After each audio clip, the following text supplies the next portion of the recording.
দীর্ঘদিন থেকেই আয় ব্যয়ের বিপুল ঘাটতি চক্র নিয়েই বাজেট দিতে হচ্ছে সরকারকে।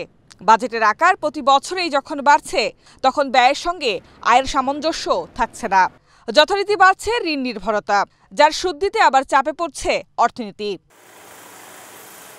বিশেষজ্ঞরা মনে করছেন, বাংলাদেশের অর্থনীতি যে সংকটের মধ্য দিয়ে যাচ্ছে, তাতে সঠিক দিশা ঠিক করতে না পারলে ভবিষ্যৎ নিয়ে উদ্বেগ রয়েছে।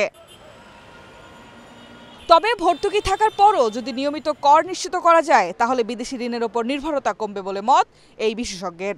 যদি 4 কোটি এসএসসি টাকা দেয়, তাহলে এই বাজেটের পরিমাণ এখনই এই সরকারের আমলেই এই 5 বছরেই আপনার যদি সত্যিকারের মেজার নেয়, তাহলে কিন্তু এই সরকারই আগামী 5 বছর পর্যন্ত যদি থাকে, এই 5 বছরের ভিতরে আপনার এইটা 3 গুণ করা সম্ভব।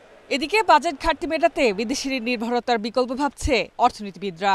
আমরা যে ট্যাক্স পাই 1 লাখ বা 2 লক্ষ কোটি টাকা, কিন্তু আমরা এক্সামশন, অ্যালাউন্সেস এগুলো দিয়ে রাখছি। কিন্তু এগুলো যদি দিয়ে না রাখতো, আমার কিন্তু রেভিনিউতে আরও 1 লাখ 1.5 লাখ কোটি টাকা কিন্তু যোগ হতো। এগুলির বেনিফিট কিন্তু জনগণ পাচ্ছে, এমপ্লয়মেন্ট হচ্ছে, ইন্ডাস্ট্রি হচ্ছে, সাবসিডি দিলে জিনিসটা সহনীয় অবস্থায় থাকতেছে। অনেকগুলি পরিকল্পনা আছে। নানামুখী সংকটে থাকা অর্থনীতিকে পথ দেখাতে বাজেট প্রণয়ন ও বাস্তবায়নের পরিকল্পনায় সরকারকে অন্য যে কোনো সময়ের তুলনায় এবার বড় চ্যালেঞ্জ সামলাতে হবে। বাজেটের কারণে মূল্যস্ফীতির চাপ যেন না বাড়ে, রিজার্ভ যাতে আরও না হারিয়ে যায়, সেদিকেও বাড়তি নজর দেওয়ার তাগিদ বিশেষজ্ঞদের।